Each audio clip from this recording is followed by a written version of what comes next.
After their complete defeat at Badr, the disbelievers of Mecca prepared an army of 3,000 men and set out from Mecca to attack the Muslims. The Muslims also prepared an army of 1,000 Sahaba for the defense of Medina.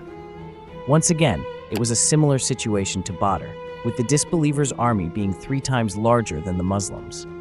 This time, the Meccan army included a young and talented man named Khalid.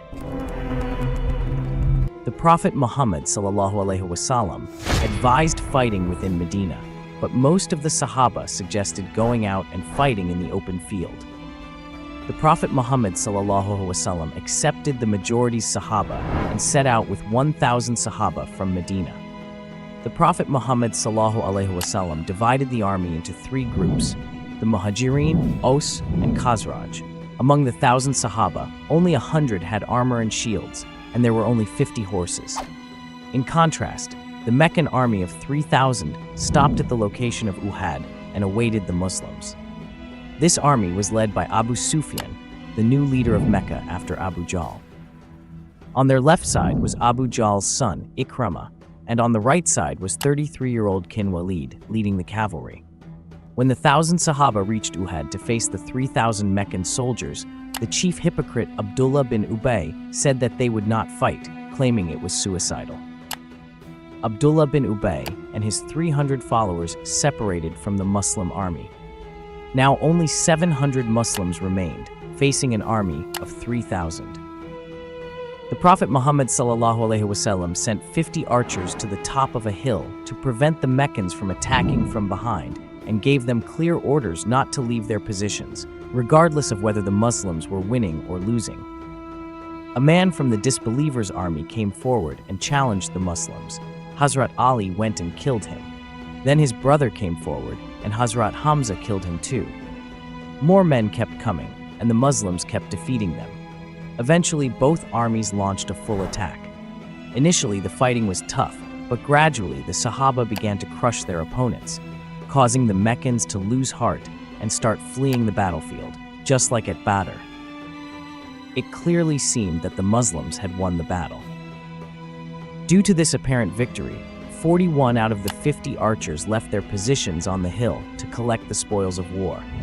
Only 9 archers remained on the hill, and Khalid bin Walid, who had been waiting for this moment, quickly led his cavalry around the hill to launch a surprise attack. Now the situation had completely changed. The Muslims, who had been on the verge of victory, found themselves trapped between 2 armies. Many Sahaba began to be martyred. The main general of the Muslims, Hazrat Hamza, was martyred by an Abyssinian slave named Washi. Amidst the fighting, a rumor spread that Muhammad ﷺ had also been martyred.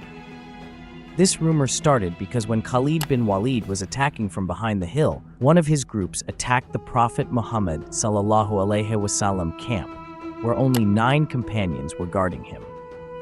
The fighting escalated to the point where the Prophet Muhammad ﷺ tooth was martyred, but Hazrat Talha and the other Sahaba managed to protect him.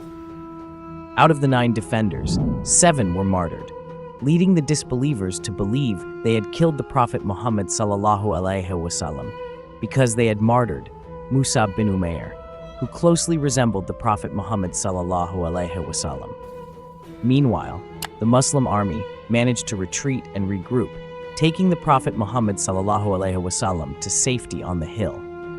They reformed their lines and were fully prepared to continue fighting.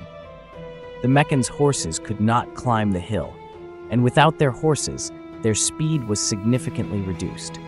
The Muslims began to rain arrows on them, prompting Abu Sufyan to decide that it was enough and they should return to Mecca. Before leaving, Abu Sufyan asked Hazrat Umar if they had killed Muhammad. Hazrat Umar replied that he was perfectly fine and was listening to what Abu Sufyan was saying. This angered Abu Sufyan greatly because their objective was to kill Muhammad ﷺ and capture Medina. But they had achieved neither of these goals, and they returned to Mecca. Many historians consider this battle a complete defeat for the Muslims, but some argue that while the Muslims suffered heavy losses, the Quraysh did not achieve any of their objectives.